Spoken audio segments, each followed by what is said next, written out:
They say that the beginning of the American Revolution was the shot heard round the world.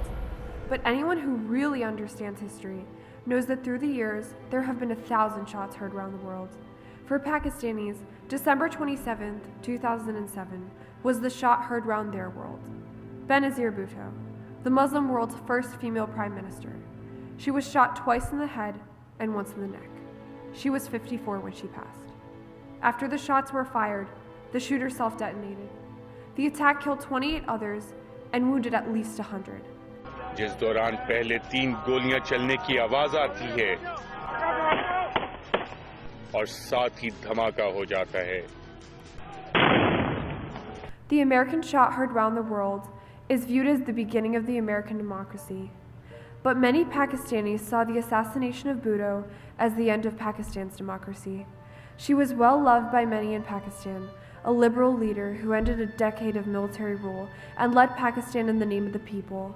Hundreds of thousands of her supporters attended her funeral the day after her death and rampaged through the streets, burning cars and stores to the ground.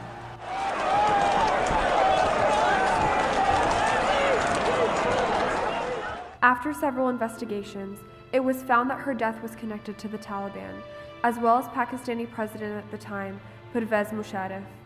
To an outsider, Bhutto may seem like a clear hero. She broke the chains of military rule in Pakistan and ruled democratically.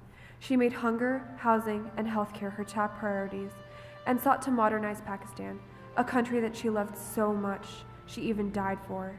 But those who look more carefully will realize that Bhutto's legacy is so much more complicated than that. My mother always said, democracy is the best revenge.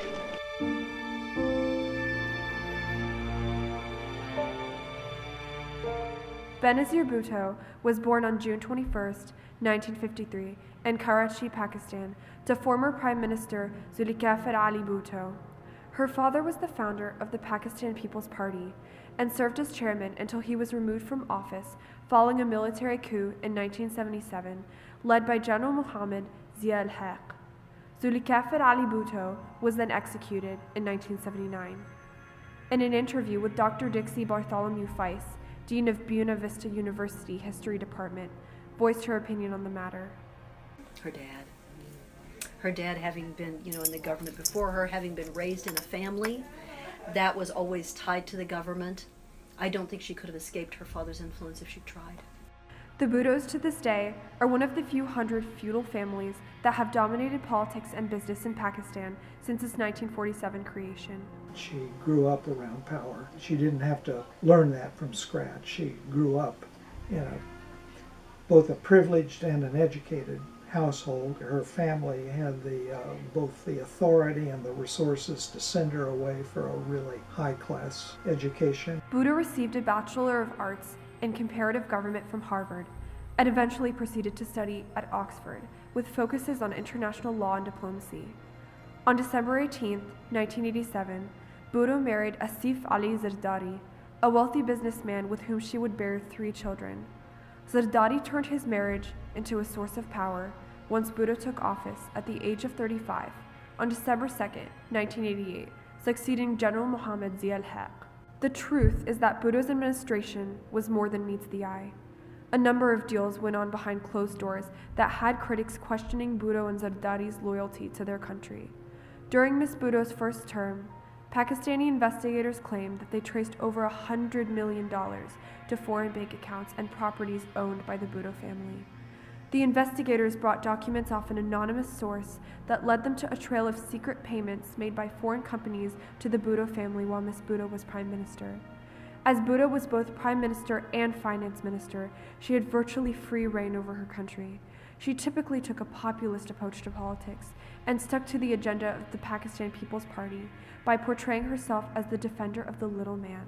Her popularity among what I call grassroots people were sort of that segment of Pakistan that was kind of from working class to lower middle class. The common people of Pakistan who wanted to see Pakistan take a stronger role in the world and in economics, who wanted Pakistan's level of education and employment and economic well-being to rise. That was her power base.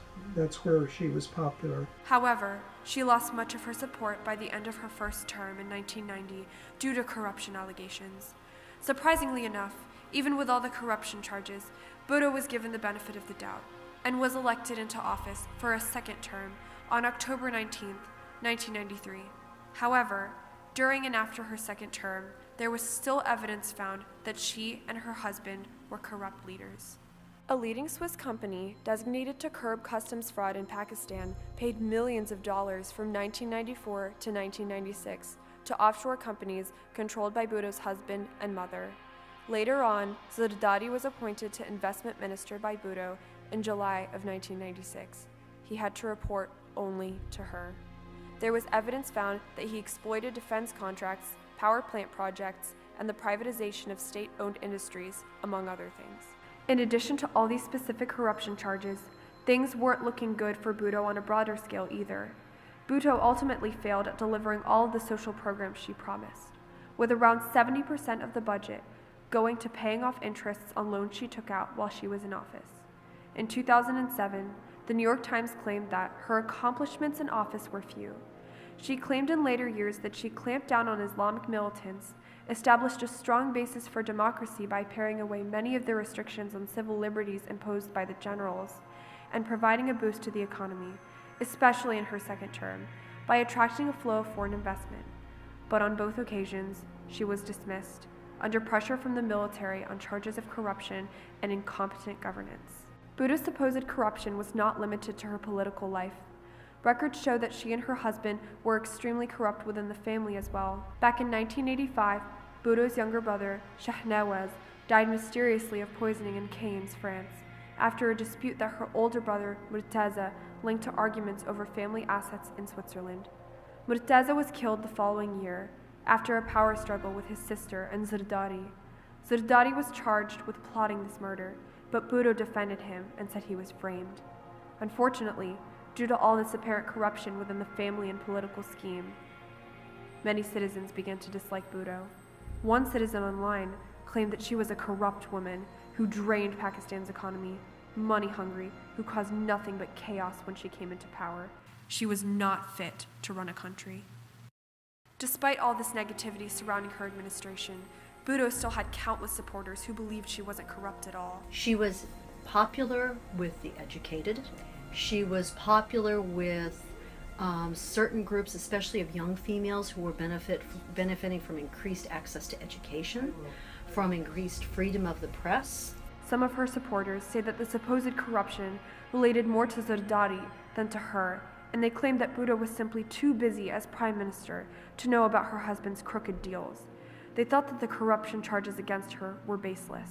I have not been convinced that they had a solid basis. I think they were, and again, personal opinion, and from what I have seen, they were construed by her political enemies who wished to get her out of power, and a corruption charge is a good way to do it, because it's hard to prove that it's false. The word corruption can be defined as an act done with intent to give some advantage inconsistent with official duty and the rights of others. Thus, the conduct must be a willful abuse of authority and not merely an error in judgment. Benazir Bhutto was undoubtedly a talented politician with a vision for her country. However, there is overwhelming evidence that she committed numerous acts of corruption, meaning she was willfully dishonest with her funds, as well as appointing friends and family to positions of power in a way that would benefit her. Although the evidence of corruption plagued her reputation, Bhutto did not only take a stand for her own self-interest, but for her country as well, and will therefore always be remembered as an impactful, inspirational leader. She was a symbol of female empowerment, of religious tolerance, of international cooperation, before it was kind of popular to be all of those things. So I actually don't think her impact can be underestimated.